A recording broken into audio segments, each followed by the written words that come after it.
ახალგაზრდების ხელშეწყობის მიზნით ქარელის მუნიციპალიტეტში სხვადასხვა უფასო წრეები ფუნქციონირებს. მათ საშუალება აქვთ სრულიად უფასოდ ისწავლონ მუსიკალური განხრის ყველა მიმართულებაზე. გარდა ამისა, როგორც მუნიციპალიტეტის მერი აცხადებს, ახალგაზრდებისთვის ხელმისაწვდომია სპორტული და კულტურული წრეებიც.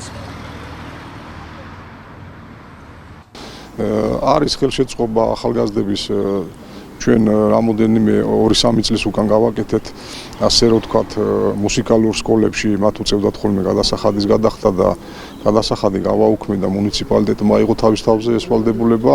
ყველა განხრა რაც მუსიკალურ სკოლებს გააჩნიათ, ყველა მიმართულებით უფასოდ სწავლობენ.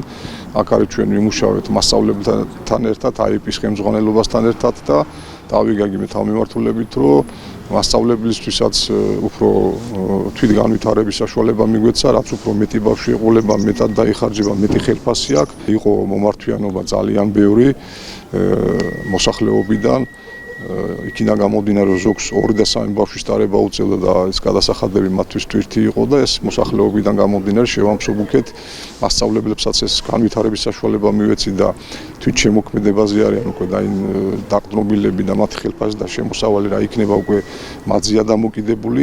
აქედან გამომდინარე ვფიქრობ, რომ კარგი საქმე გაკეთდა და აქეთ მასწავლებლებისთვის და იქით კიდე ახალგაზრდებისთვის და იმ ოჯახებისთვის, რომელსაც ამ გადასახადის გადახდა უჭირდათ. ასევე გავხსენით სხვადასხვა სპორტული და კულტურული წრეები, რუიში გაიხსნა, აგარაში გაიხსნა, ცეკვის ჯგუფები დაგვემატა და მასშტაბურად არის ბავშვთა რაოდენობა, მათი ტრანსპორტირება და ყველა ხარჯი ჩვენ თავზე გვაქვს აღებული.